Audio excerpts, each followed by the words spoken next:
Salut à toutes et à tous, c'est John Vexo. On se retrouve aujourd'hui pour un petit zombie sur Black Ops 2 pour un zombie astuce. Alors aujourd'hui je vous présente cette petite vidéo pour vous montrer toutes les astuces que je connais pour l'instant dans le jeu. Si vous pouvez m'en donner des supplémentaires, il n'y a pas de souci, donnez-moi-en. Alors dès qu'on est arrivé dans la vidéo, vous avez vu que j'ai pu récupérer un mannequin. Donc c'est les pièces, en fait je vais vous montrer les pièces qu'il faut récupérer pour construire certains objets que je ne les connais pas toutes. Alors dans cette pièce, il y a moyen de construire une turbine qui permet d'ouvrir les deux portes que vous avez à droite, qui seront montrées après, sans payer la porte à 750 en fait. Le téléphone que j'ai activé dès le début de la partie sert à appeler le bus. Et donc vous voyez là, il a mis un objet que je ne sais pas exactement où il est, et je sais juste où est le mannequin parce que je les ai pas cherchés. C'est pas très compliqué, la salle est toute petite, hein, donc vous les verrez vite. Il y a 3 pièces au total. Dès que les 3 pièces sont mises, vous pouvez récupérer la turbine et la mettre devant la porte. Donc là pour l'instant on est en train de la créer, donc vous voyez ça ressemble un peu à ça là. Voilà. Donc là, on va pas l'ouvrir tout de suite parce qu'on est à la manche 1. Je vous conseille de l'ouvrir vers la manche 3-4, c'est pas trop mal, ça vous permet de faire un petit peu de sous, sachant que bon, vous n'ouvrez pas la porte à 750, donc vous perdez pas vraiment de sous, donc c'est pas mal. Alors ensuite on va passer sur la transition, vous allez voir un petit peu à quoi ça ressemble quand ça s'ouvre. Je suppose qu'il y a pas mal de gens qui ont dû y trouver déjà. Donc dans cette vidéo je vais montrer pas mal de choses, faut juste suivre, hein. C'est pas compliqué à retenir parce qu'il n'y a pas énormément de choses non plus. On n'a pas eu le temps de bien explorer encore parce que bon, moi je bosse la journée. Donc vous voyez, la turbine ça donne ça, et voilà, donc ça ouvre. Et vous avez deux portes, là où je regarde là, juste en face, des fois il y a un truc pour mettre devant le bus en fait. Si vous le chopez, c'est un grand truc en triangle que vous pouvez mettre devant le bus et ça permet de shooter les zombies en gros. Et donc voilà, donc là vous avez les deux portes et après vous avez le bus dans lequel vous pouvez monter gratuitement bien sûr. Donc voilà, donc pour ça c'est bon. Sur la deuxième map, vous avez donc le bouclier que vous venez de voir avec la portière qui était ou là où j'ai cuté en premier ou là où j'ai cuté en deuxième. Ça c'est pour la portière. La portière vous la mettez sur la petite machine qui est ici. Et vous avez le deuxième truc, donc voilà le bouclier à quoi ça ressemble une fois que c'est dessus. Le deuxième truc qui est un... comment on appelle ça déjà? Un diable, voilà un diable.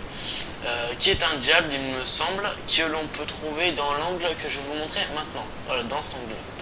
Alors voilà, donc ensuite, vous allez voir comment ça fait. Il y a deux possibilités de faire les trucs. Vous pouvez le poser comme ceci, ça sert pas à grand chose mais c'est pas grave. Ou alors vous pouvez le taper avec les ennemis avec et les ennemis volent comme des merdes, vous voyez, hop là. C'est plutôt amusant, franchement, ça one shot. Donc là, vous avez un frigo dans la troisième map dans lequel vous pouvez ranger vos armes. Donc là, je ne l'ai pas fait parce que ça sert à rien. Et là, il y a une pièce dans la map, donc c'est pas complet. Donc vous avez cette pièce qui est une tondeuse, hein, qui est donc moi je suis allé là. Voilà, c'est ça la pièce de bus, hein, pour ceux qui voient pas ce que c'est. On l'avait pas mis parce que le bus n'était pas arrivé encore. Alors, vous allez voir, donc je vais la mettre, par contre il manque une pièce qui doit certainement être dans la map, qu'on n'arrive pas à trouver. Il doit y avoir une deuxième pièce, parce que je sais pas quoi ça sert, j'arrive à l'équiper mais on n'arrive pas à récupérer parce qu'il y a des pièces manquantes. Alors voilà, donc vous voyez ça donne ça, et ça donne rien d'autre pour l'instant parce qu'on l'a pas. Donc là on est dans la quatrième map, on va vous montrer une sorte de passage secret, bon, c'est une porte payante en gros, mais bon, il faut absolument aller là-dedans. C'est la quatrième map qui sert à allumer le courant. Donc on y est arrivé, mais on a quand même pas mal cherché. Donc dès qu'on va arriver, vous allez voir, donc là vous avez un disjoncteur qui est une pièce que vous pouvez ramasser. Donc il y a un disjoncteur et Dazia a trouvé en plus une autre pièce qui est le levier du disjoncteur, que je sais pas où c'est qu'il l'a pris, mais ça doit pas être... Ah voilà, juste à gauche là, juste à gauche, vous pouvez le voir. Ramener en avant, juste à gauche il y avait la poignée. Donc là j'ai équipé le disjoncteur, ça l'a mis ici, et là Dazia a équipé la poignée qui a donné ça, voilà. Alors ensuite on fait une petite transition pour vous montrer, en fait pour allumer le courant après il manque une troisième pièce. Donc c'est la quatrième map, hein, n'oubliez pas. Une quatrième pièce qui sert à activer en gros le courant, qui est une main de zombie qui est posée par terre à l'endroit où je vais ramasser la pièce que mon pote a laissée. Donc voilà, c'était ici en gros. Donc après il allait l'équiper et là vous pouvez allumer le courant et vous allez voir que la turbine va s'allumer et que en gros voilà. Donc voilà. Donc là il a allumé le courant et ça va ouvrir cette porte après par la suite, bien sûr. Alors, donc vous voyez ça donne ça, c'est assez mignon. Par contre vous pouvez pas rentrer dedans parce que sinon ça vous les électrocute comme ça.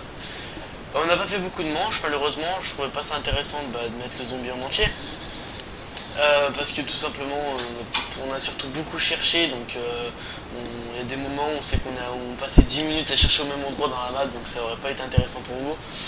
Donc voilà, pour ensuite donc ça ouvre la porte et là vous allez voir que les décors ressemblent vachement à ceux de Call of Duty 5. Voilà. Donc là on n'a pas eu le temps d'explorer ce tome parce qu'après on est mort.